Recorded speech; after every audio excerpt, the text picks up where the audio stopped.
안녕하세요, 여러분. 백영규 목사입니다. 오늘 드디어 로마서 2장 들어갑니다. 로마서 2장 들어가기 전에 우리가 지금까지 해왔던 거를 한번 보고 다시 로마서 2장을 보심이 도움이 되실 겁니다. 보면 지금 바울이 이야기하려는 1장에서 4장의 목표는 딱 정해져 있습니다. 그게 뭐냐? 이방인이나 유대인이나 다 죄에 갇혔다는 겁니다. 죄를 나올 능력이 없어졌다라는 겁니다. 근데 이방인이나 유대인이나 이 죄를 탈출할 수 있는 길을 하나님이 열어줬는데 그게 예수다. 왜 예수가 탈출할 수 있느냐? 예수를 믿으면 우리가 가지고 있는 죄를 예수님이 대신 대속해서 지니까. 그래서 이 탈출 방법이 인간의 능력으로 탈출하는 게 아니라 하나님이 부여하신 예수 그리스도의 신적인 능력으로 탈출하는 이 구조를 갖고 있다라는 겁니다. 이거를 설명하기 위해서 바울이 이방인도 유대인도 다 죄에 갇혔다라는 것을 설명해 내고 있습니다. 그런데 이거를 성경은 언제나 중의적이라는 표현이 뭐냐면 한 가지 메시지여도 그 한 가지 문장이어도 그 안에 여러 의미가 있다라는 겁니다. 한 예로 이제 우리 인간들이 사용하는 것 중에 예전에 보면은 근대화가 시작하기 전 군국 통치 시대 그때 이런 말이 있었습니다. 짐이 곧 국가다. 짐이 곧 국가다. 이게 뭡니까? 황제가 내가 곧 나라다. 이런 단어가 있어요. 근데 이제 짐이 곧 국가다. 이 안에는 많은 내용들을 말할 수 있는 거 아니겠습니까? 이 말이 좋다라고 얘기하는 거 아닙니다. 저도 싫어하는 말인데 중요한 건 짐이 곧 국가다. 이 문장 안에 여러 가지를 이야기할 것이 있는 것처럼 성경에 있는 메시지도 중의적인 것을 언제나 갖고 있습니다. 이 얘기를 왜 하냐면 지금 이방인하고 유대인만 이야기를 하면 사람들이 우리랑은 전혀 상관없는 줄로 알아요. 그게 아니라라는 거예요. 이방인은 넌크리스찬, 예수 안 믿는 사람들이고요. 유대인은 예수 믿는 사람들을 향해서 하나님이 주시는 메시지가 있다라고 신학자들은 동일하게 이야기를 합니다. 따라서 유대인들에게 뭐라고 이야기를 하는지, 안 믿는 사람들에게 뭐라고 이야기를 하는지를 비추어서 우리가 살펴봄이 우리 신앙생활에 도움이 될 것입니다. 그래서 자, 이 내용을 잠깐 정리를 해보면 2장에 유대인 파트 들어갈 때 이 구조가 그렇습니다. 이 구조에 보면 첫 번째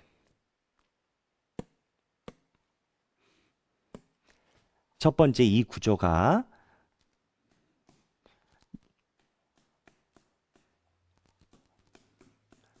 유대인을 고발합니다. 이제 유대인을 제가 뭐라고 얘기했죠? 기독교인 신자 고발합니다. 이게 2장 1에서부터 16절까지입니다. 두 번째, 다시 유대인 고발합니다. 두 번째 고발이라고 하죠. 그리고 2장 17에서부터 29절입니다. 이 이야기를 하는 이유는 몇 번 말씀드린 것처럼 유대인들 그리고 믿는 신자들이 죄 안에 갇혀 있다라는 겁니다. 유대인들이 하나님을 몰라서 죄 안에 갇힌 게 아닙니다. 방향이 어긋나서 그렇지. 기독교인들도 마찬가지입니다. 어거스틴에 의하면 교회 오는 사람들이 다 구원받은 사람이 아니다. 예수 그리스도가 주여 주여 하는 자가 다 하나님 나라의 백성이 아니다라고 얘기를 했습니다. 그 얘기는 무슨 얘기냐? 하나님의 복음을 알아도 방향이 어긋나는 경우가 있다라는 겁니다. 그래서 유대인을 고발하고요. 그리고 세 번째 고발에 대해서 명확히 요약을 합니다. 3장 1에서부터 8절입니다. 그러면 이제 큰 틀 안에서 어떤 고발을 했는지 핵심만 이야기를 드리면 이렇습니다. 첫 번째, 유대인을 고발할 때 판단의 문제를 고발합니다. 유대인들이 예수 믿는 사람이 예수 안 믿는 사람들 손가락질 하는데 그 손가락질로 너희들을 되돌아봤을 때 너희들도 똑같다라는 겁니다. 유대인들이 율법 가지고 율법 없는 이방인들을 비판하는데 그 율법으로 놓고 너희들을 봤을 때 너희들도 율법에서 안 지키지 않느냐 이건 겁니다. 너희들도 똑같지 않냐라는 겁니다. 그리고 두 번째 고발합니다. 이 두 번째 고발하는 내용은 신앙에 열심 없다. 이거를 고발합니다. 그러니까 이게 무슨 내용이냐면 이방 사람들이 율법 없이 있지만 저 사람들이 하나님이 없으니까 올바로 살려는 것을 피한다. 이러한 견지를 이야기를 합니다. 그러면서 유대인들에게 뭐라고 하냐면 너희들이 율법만 안다라고 생각하지 그걸로 이미 됐다라고 생각하고 열심히 살 생각, 하나님 열심히 없다라는 겁니다. 열심 없기는 착하게 살려고 노력 안 하는 이방인이나 하나님 앞에서 칭찬받으려고 노력 안 하는 유대인이나 너희나 똑같다라는 겁니다. 그래서 요약하자면 네가 손가락질은 대로 네가 손가락질 받는 거. 그 다음에 이방인들이 착하게 살려는데 노력이 없다라고 하는데 너희들도 하나님의 진정한 말씀을 알아보는데 노력이 없다라는 거. 왜요? 이게 노력이 있어야 모세 율법에서 예수 그리스도의 복음의 율법으로 넘어간 걸 안다라는 겁니다. 그러니까 바울이 유대인에게 가지고 있는 견지는 너희가 신앙생활을 열심히 한다면 예수님을 알아봤을 거라는 겁니다. 그리고 정말 하나님의 뜻을 구하면 예수를 만났을 거라는 겁니다. 그 얘가 누구냐? 나라는 겁니다. 내가 바울이 예수 믿는 사람들을 죽이러 다녔는데 진짜 예수님을 만났다라는 겁니다. 그런데 너희가 예수님을 못 만나는 이유는 신앙생활엔 열심이 없고 허튼 일에 전통과 명예와 유대인들의 자랑거리, 자존심, 우리는 이만하다. 그런 것을 세우는 데만 열심히 있기 때문에 하나님의 복음에 접촉을 못한다라는 겁니다. 결론은 유대인들이 예수를 못 믿는 이유는 하나님을 향한 신실한 신앙을 견지하지 않기 때문이라는 겁니다. 바울은 이 생각을 기본적으로 갖고 있습니다. 그래서 이거에 대해서 두 개를 합쳐서 요약을 합니다. 잘못을 요약을 합니다. 결론은 뭐냐? 유대인의 죄나 이방인의 죄나 모두 다 하나님 앞에 죄인으로서 갇혀 있다라는 겁니다. 이 갇혀 있는 게 신비로운 거라는 겁니다. 로마서에 보면 그런 표현이 이제 앞으로 또 계속 나오는데 하나님이 죄 안에 가두어 놓으신 이유는 예수를 만나서 의인이 되게 하시려는 겁니다. 역설적이라는 겁니다. 아담과 하와가 자기의 힘으로는 의인이 될 수가 없어요. 결국 하나님이 도와주셔야 돼. 근데 하나님이 도와주시려면 하나님이 도와줄 상태로 빠져야 되는 거 아니겠어요? 자기가 도저히 안 되는 걸 인식해야 되는 거 아니겠어요? 그게 죄인 건 거예요. 그냥 죄에 깊숙이 빠져서 너희들은 헤어나올 힘이 안 된다 느낄 때 예수님이 밧줄을 내려주고 잡아. 그때 잡는 사람이 구원받는 거라는 거예요.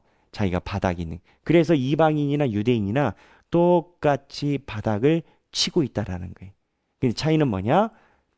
복음, 율법을 만나야 된다라고 이야기를 해요. 그래서 2장 1절에서부터 바울이 유대인 판단한다. 판단에 대해서 지적을 합니다. 그리고 너희들이 똑같다. 이렇게 이야기를 합니다. 그 내용이 2절과 3절에 나오는데 이런 일. 너희들이 이방인들과 다르다라고 생각하지만 이방인과 똑같다라는 거예요. 하는 행태가 똑같다라는 거예요. 성경 한번 볼까요? 2장 1절 보겠습니다. 그러므로 2장 1절입니다. 2장 1절. 그러므로 남을 판단하는 사람아 누구를 막론하고 내가 핑계하지 못할 것은 남을 판단하는 것으로 내가 너를 정죄함이니. 그러니까 남을 생각하는 네가 말하는 걸로 너를 정죄한대요. 판단하는 내가 같은 일을 행함이니라. 판단하는 네가 같은 일을 행함이니라. 자, 이거의 기준이 어디냐면요. 이미 1장에 보면 1장에 보면 1장 하반부에 이방인들이 가지고 있는 추악한 일이 나옵니다. 28절부터 32절인데요. 28에서 32절. 28에서 32절인데요. 다시 한번 읽어볼게요. 제가 보면 마음에 하나님 두기를 싫어하며, 그러니까 마음에 하나님 두기를 싫어하는 일을 너희들도 똑같이 한다라는 거예요. 왜? 신앙에 열심이 없고 복음에 관심이 없고 가지고 있는 자랑거리만 찾고 있으니까. 쉽게 얘기를 하면 예수 잘 믿을 생각 안 하고 명예 쌓고 내가 인정받고 그런 거에만 신경 쓰고 있으니까. 그래서 이야기를 하길 28절에 하나님 두기를 싫어하고, 하나님께서 그러니까 어떻게 하시냐, 28절 1장입니다. 현재는 하나님께서 그들을 상실한 마음대로 내버려 두사, 그냥 하나님이 놔버렸다라는 거예요. 그런 마음을 품고 있어도 절대 하늘에서 불 떨어지지 않아요. 천벌받지 않아요. 하나님이 내버려 두심이 재앙인 건 거예요. 왜? 그러면 악의 열매가 나오니까. 그래서 불의, 추악, 탐욕, 악의, 시기, 살인, 분쟁, 사기, 악독, 수군수군하는 자, 비방하는 자, 하나님께, 이런 사람들 하나님께서 미워하시는 자, 능욕하는 자, 교만한 자고 악을 도모하는 자고 부모를 거역하고 우매하고 배약한 자요. 무정한 자, 무자비한 자라. 이러한 것을 이방인들이 한다라고 욕을 하지만 바울이 볼 땐 니들도 똑같다라는 거예요. 너희들도 하나님 제대로 안 믿으려고 소위 거칠에만, 세상 것에만 신경 쓰고 진정 하나님 믿을 생각은 하나도 없다라는 거예요. 바울이 볼 때 유대인들한테 제대로 믿어보라라는 거예요. 바울 나처럼 예수 믿지. 너희가 나처럼 예수 안 믿는 이유는 제대로 신앙생활 안 하기 때문이라는 거예요. 그 이유가 뭐냐? 율법을 가지고 있다라는 방패 삼아. 율법에 여러 가지 의미가 중첩되어 있습니다. 우리가 이만큼 오래됐으니 우리는 토백이 또는 율법이라는 간판을 우리가 좀 아니 너희들과는 달라라는 교만심, 이런 껍질을 붙들고 있으니 하나님이 주신 복음을 못 만난다라는 거예요. 근데 이 메시지가 그 당시엔 유대인들을 위해서 했지만 아까 말씀드렸죠. 짐은 곧 국가다. 이거를 현대 신학자들이 볼 땐 2000년 전에 있는 로마 교회의 얘기가 아니라 예수를 믿는다라고 자만하는 현대 교인들을 향한 메시지라고 이야기를 한다라는 겁니다. 귀 기울일 필요가 있습니다. 2절에 보면 이런 일을 행하는 자에게 하나님의 심판이 진리대로 되는 줄 우리가 아노라. 자, 이런 일을 하는 자에게 뭐가 심판이. 바울이 심판을 명확하게 이야기를 해요. 심판을 이야기하는 이유가 있어요. 이방인들이 저렇게 하나님을 모른 채 하고 양심이 있는데 양심도 모른 채 하고 죄를 지면 어떻게 됩니까? 그럼 유대인들은 이방인들이 하나님 모른다 생각해서 벌 받기를 원해요.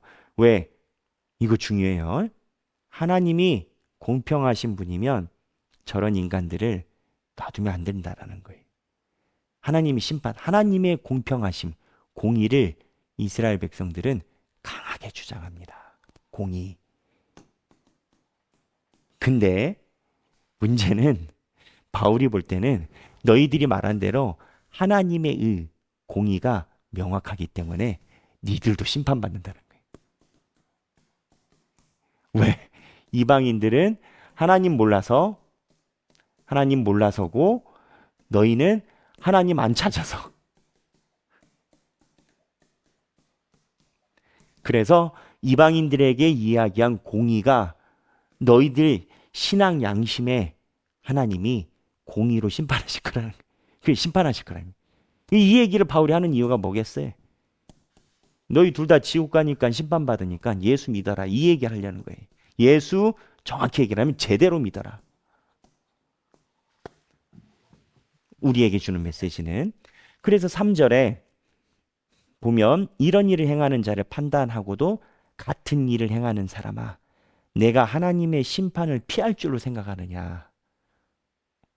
신앙인들의, 유대인을 신앙인으로 이중적으로 보면 예수 잘 믿을 생각 안 하고 너희들이 가지고 있는 전통이나 너희들이 가지고 있는 명예나 내가 이 정도 되니 직분, 보직, 이거에 대해만 가지고 있으면서 하나님의 복음의 메시지에는 집중하지 않으면서 너희들이 하나님의 심판을 면할 줄로 생각하느냐. 이렇게 이야기해요. 하고 있어요. 나중에 보면은 더욱더 직접적으로 바울이 로마서에서 깊숙이 파고듭니다. 오늘은 여기까지 살펴보려고 해요. 오늘 2장 1절에서부터 3절인데요. 2장 1절에서부터 저희가 3절인데 생각하기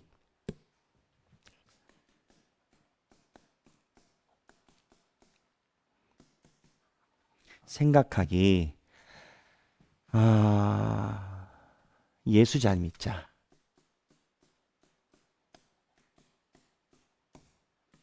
이거를 생각을 해봐야 됩니다. 예수 잘 믿자. 이게 생각하기 해야 될 거고. 여러분, 이 껍데기로 보이는 율법, 그러니까 현대인들이 예수를 잘 안 믿는 길에는 뭐가 있냐? 톰 라이트라는 신학자와 무어라는 현대 신학자의 큰 석학입니다. 이 사람들은 은사주의, 모태신앙 또는 직분이 아닌 권위형을 다 얘기를 합니다. 여기서 특이한 게 은사주의도 들어간다는 겁니다.